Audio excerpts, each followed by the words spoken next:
O mundo já teve alguns casos de possessão demoníaca, onde a vítima apresentou problemas de saúde, mudança de comportamento, convulsões e desmaios. Em outros casos relatados, as vítimas apresentaram acesso ao conhecimento oculto e a línguas estrangeiras, assim como mudança drástica de entonação de voz e estrutura facial. Mas e quando um bebê nasce e já é o verdadeiro demônio? Essa história aconteceu em São Bernardo do Campo e, na época, deixou muita gente apavorada. E se for verdade? Eu sou Uriel Martínez. Seja bem-vindo ao nosso canal.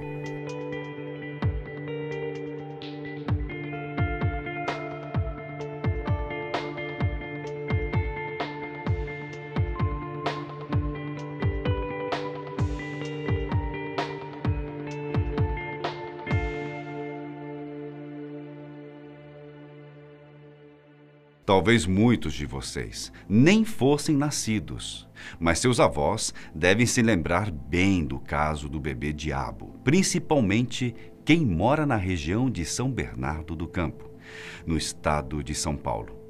Quem é fã de cinema já deve ter visto o filme clássico O Exorcista ou O Exorcismo de Emily Rose. Mas no caso que eu vou te contar agora, a criança já nasceu sendo o próprio demônio.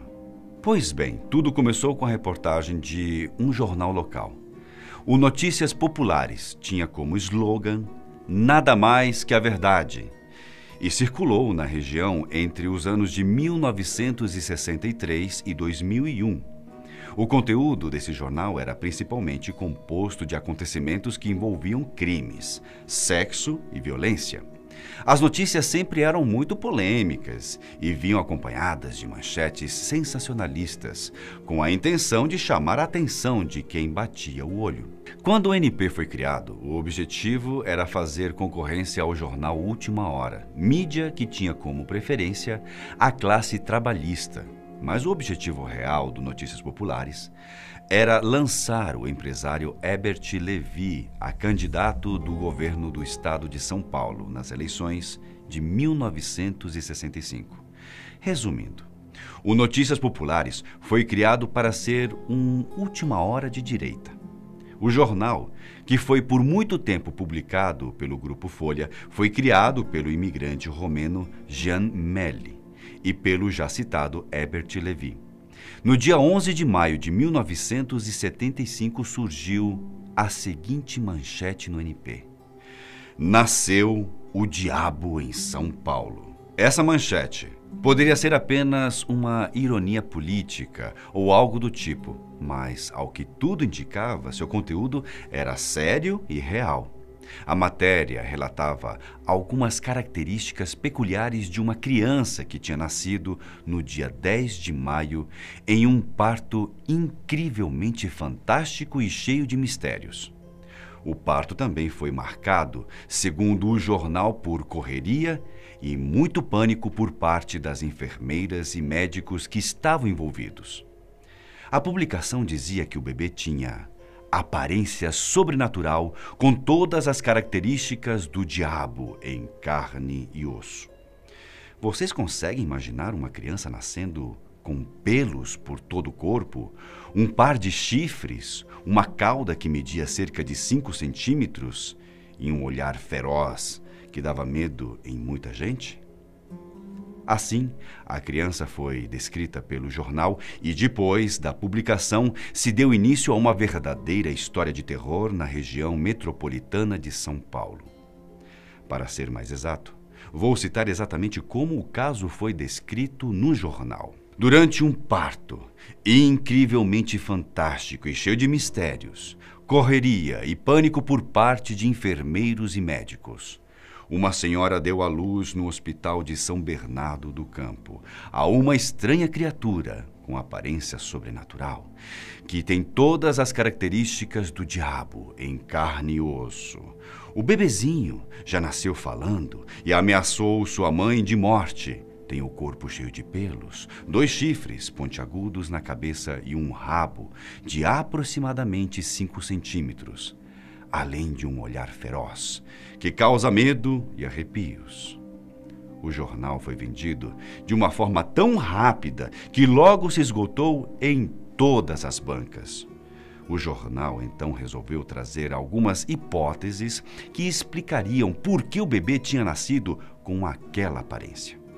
Uma delas afirmava que a mãe do bebê havia sido convidada a participar de uma procissão da Semana Santa, mas como ela estava grávida, teve de negar o convite. O problema é que ela usou a gravidez como desculpa, afirmando o seguinte: não vou enquanto esse diabo não nascer. Na época, os religiosos ficaram enlouquecidos e o caso chamou a atenção até de padres de outras regiões. Outra hipótese que o jornal divulgou foi a de que um suposto médico que acompanhava a gravidez disse que a mãe teria criado descargas magnéticas negativas ao se irritar por não poder dançar na procissão. Na época, surgiram até pessoas que acreditavam que o bebê diabo fosse filho de um fazendeiro em Marília, estado de São Paulo, que não tirava seu chapéu para nada, com a intenção de esconder seus chifres. As hipóteses foram apresentadas pelo jornal. Bastava a cada indivíduo interpretar as suas notícias para saber se tudo aquilo era realmente verdade. Pois bem, o jornal não demorou muito para fazer mais uma reportagem sobre o ocorrido. Na verdade, no dia 12 de maio, um dia após a primeira reportagem, o jornal NP fez outra matéria. Desta vez, afirmando que o bebê diabo tinha ameaçado os funcionários do hospital de morte, caso eles não fechassem as janelas do cômodo, pois a luz do dia o deixava muito incomodado. Além disso, os detalhes da reportagem eram assustadores. O bebê diabo teria rasgado travesseiros com seus chifres e fugido do hospital pulando de uma janela do 3º andar. Enquanto fazia isso, o bebê gritava que não era desse mundo e que aquela mulher não era sua mãe. Mas e aí? Você não ficaria completamente apavorado se o jornal da sua cidade dissesse que tem um bebê diabo solto por aí? Pois foi assim que a população de São Bernardo do Campo e região ficou. O medo tomou conta das pessoas. As crianças não eram vistas brincando nas ruas como antes. As portas das casas ficavam trancadas e os trabalhadores voltavam para casa bem mais cedo, pois tinham medo de se tornarem vítimas do bebê-diabo. Como a criatura sobrenatural estava solta, tudo o que aconteceu na cidade passou a ser culpa do bebê-diabo. Quando um casal tinha uma briga feia, a culpa era do bebê. Quando acontecia um acidente de carro, a culpa também era do bebê-diabo. As pessoas estavam assustadas e enxergavam o bebê em todos os acontecimentos negativos. Depois de todo esse clima criado na cidade, o jornal NP continuou publicando notícias sobre o bebê-diabo. Uma dessas publicações afirmou que a criatura tinha sido vista andando pelos telhados das casas da cidade. Os moradores da cidade então começaram a dar relatos de que tinham visto o bebê-diabo, como foi o caso de uma mulher chamada Prudência Antônia Pereira. Ela jurou que tinha visto o bebê, afirmando que ele rosnava como se fosse um cachorro e que limpava suas unhas com o próprio rabo. Quer saber de outros acontecimentos?